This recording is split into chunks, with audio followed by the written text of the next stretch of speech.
A entrada triunfal de Jesus em Jerusalém. Vamos saber hoje, conhecer um pouco mais sobre a história da entrada de Jesus em Jerusalém e o amplo espectro profético da Bíblia de Jesus, revelando sua vinda à Terra ainda no tempo 500 anos antes de Cristo, e depois da vinda dele aqui na Terra, ele como profeta.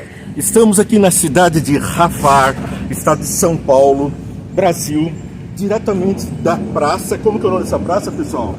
É a antiga estação de trem, né? A Praça do Cras. A estação de trem antiga, tem tudo a ver. Nós vamos ver o antigo Zacarias apresentando o atual Jesus. E você e eu também vamos ser apresentados a esse Jesus. Vamos ver todos os episódios conforme descrito no livro de Marcos, capítulo 11. E você é nosso convidado especial para que siga com a gente no canal Vem Entende. Você digita aí hashtag Vem Entende na sua mídia social favorita e aí passa a seguir com a gente. Bom, nós vamos entender um pouco mais sobre Jerusalém. Antes disso, eu vou perguntar o nome dos nossos convidados de hoje. Como que é seu nome? É Pietro. Pietro? Pietro de quê, Pietro? É Pietro Basaglia Borghese.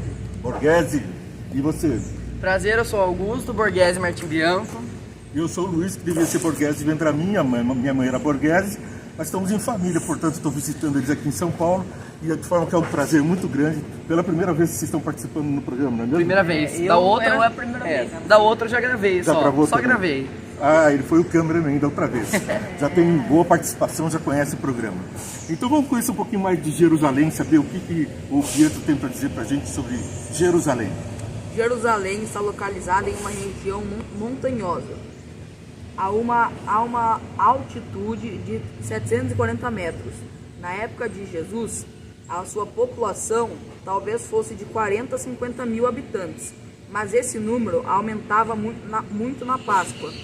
A cidade cobria apenas cerca de 1 quilômetro quadrado, enquanto o Monte do Templo cobria cerca de 150 metros quadrados. O belo complexo do templo dominava a cidade. A gente pode perceber pelo tamanho do templo em comparação com o tamanho da cidade que era um enorme de um templo. Por quê? Porque recebia não só a população dali, de Jerusalém, mas todos os israelitas vinham ali para as festividades, especialmente da Páscoa. E estava chegando a Páscoa. E é justamente quando está chegando o momento da Páscoa que se revela a razão de nós comemorarmos a Páscoa, de os antigos judeus, israelitas também comemorarem a Páscoa como um projeto futuro que acabou acontecendo e que hoje nós comemoramos como um processo de que nossa redenção veio através de Jesus Cristo. Bom, vamos saber um pouquinho mais sobre o que Zacarias, 500 anos antes de Cristo, profetizou sobre a vinda de Jesus e a sua entrada triunfal em Jerusalém. A vinda do rei Sião. Alegra-se muito, cidade de Sião. Exulte, Jerusalém. Eis que o seu rei vem a você.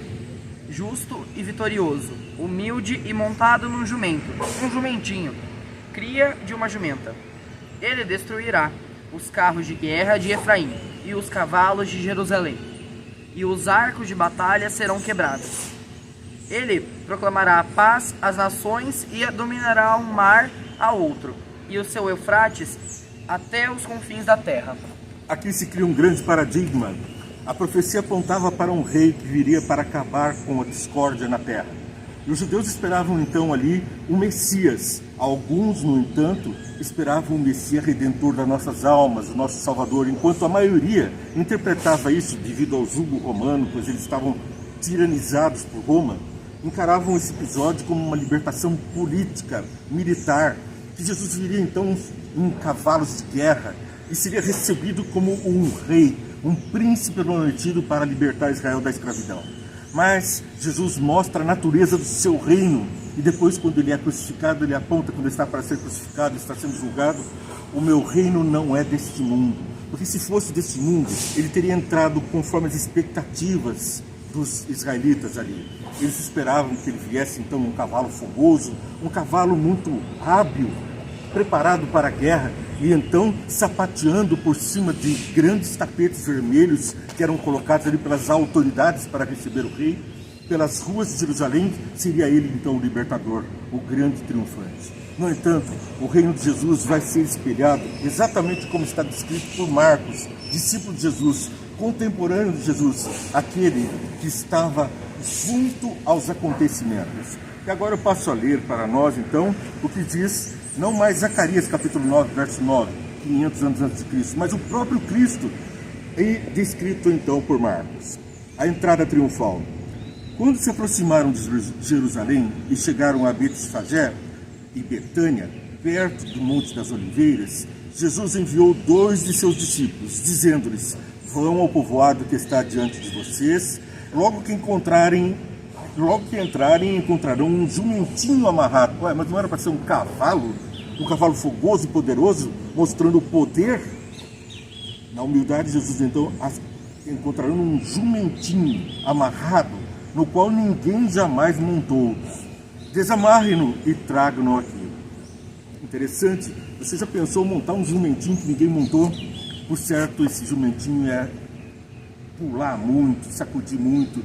E eu que já tive um jumentinho, sei que ele pula bastante para tirar a gente de cima e dá até mordidas na gente e se abaixa assim de repente e levanta.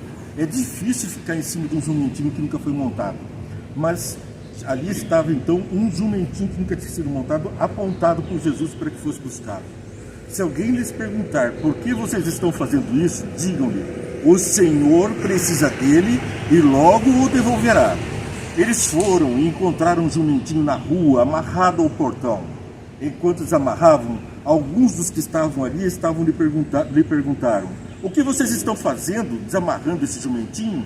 Olha a profecia de Jesus, ele não estava lá, ele não tinha acontecido o fato, e ele já tinha dito: vão a 2 de seus discípulos, e vocês encontrarão um jumentinho amarrado, e se alguém perguntar, então, acontece que está aqui agora. O que vocês estão fazendo? Desamarrando o jumentinho?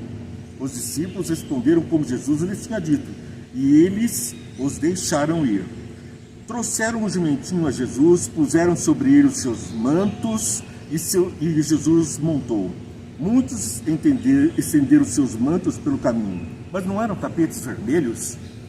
Cada um colocou ali o melhor de si, cada um colocou ali a sua veste para ser então trocada pelo manto de justiça de Jesus.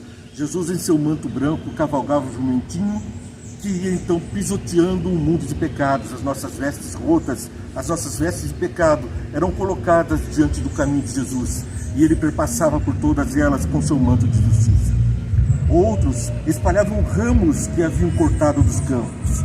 Os que iam adiante dele e os que o seguiam gritavam: Hosana, bendito que vem em nome do Senhor. Bendito é o reino vindouro do nosso Deus, do nosso pai Davi. Hosana nas alturas. Jesus entrou em Jerusalém e dirigiu-se ao templo, observou tudo à sua volta e, como já era tarde, foi para Betânia com os 12. Que promessa maravilhosa, cumprida de Zacarias. A promessa feita a Zacarias foi exatamente a mesma promessa feita a Adão e Eva em Gênesis capítulo 3. Por causa do pecado, Jesus havia prometido a Adão e Eva: eu esmagarei a cabeça da serpente.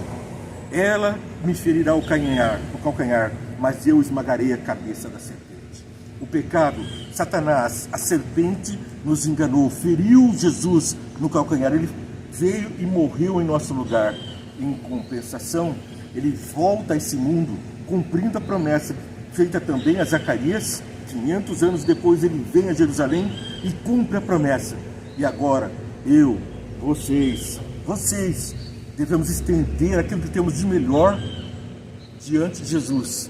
E sabendo que o que temos de melhor diante da maravilha de Jesus é muito pouco. Não é um tapete vermelho, não se trata dali de glórias e luxos, não é? Muito boa essa percepção de vocês aí. Mas sim de que nós colocamos os trapos que temos e Jesus traz a majestade dos céus para nós. E assim nós estamos novamente, não mais no reino perdido, mas resgatados por Jesus. Ei, você quer conhecer um pouquinho da praça? Vocês querem perguntar alguma coisa? Vou pensar. Vai pensar. Vou Enquanto pensar. a gente apresenta a praça para vocês aqui, eles vão pensar. E você, tem alguma pergunta? Gostaria de mandar para a gente responder? A gente trocar uma ideia? Muito legal. Ei, vamos mostrar para eles então? Vamos, Quem é que vai de cameraman então? Eu vou. Você vai apresentando aí então, hein? Vamos pegar aqui no... Pode pegar aí. É meio pesadão, né? Ele é. É bem pesado o tripé. Olha lá, pessoal, uma pequena locomotiva usada aqui na região Eu andei de trem Maria Fumaça aqui nessa região, pessoal. Ali está um trenzinho, uma locomotiva Maria Fumaça. Eu estive nessa estação. Triunfal de Jesus em Jerusalém. Vamos saber hoje, conhecer um pouco mais sobre a história da entrada de Jesus em Jerusalém. Então aqui vocês estão vendo a estação de trem. Aqui ficava muita gente com seus ternos brancos, chapéus chiques. Era um lugar muito fino. Os trens aqui tinham seus lustres de cristal. Era uma coisa muito, assim, invejável até. Eram trens importados da França, com vagões restaurante, com mesas, com toalhas, com garçons. Era uma coisa muito bonita. E então, isso, ninguém naquela época pensava que a estação hoje ia ser meramente uma praça. Olha ali a estação onde ficavam as pessoas aguardando os trens. E vamos caminhar mais para frente um pouco, porque aqui tem uma coisa que eu acho que das mais vivas na minha lembrança, né? A gente vem caminhando aqui assim, o trem vinha de lá para cá, indo em direção ao interior, vinha de São Paulo em direção ao interior. E vocês vão perceber ali no final da estação, ali já tem a usina de açúcar, que é a usina Rafar aqui, né?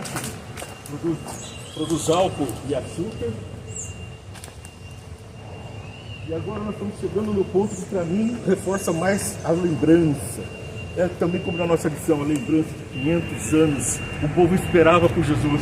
E quando eu venho para cá, sempre quero também ver aquela parte que eu acho muito bonita.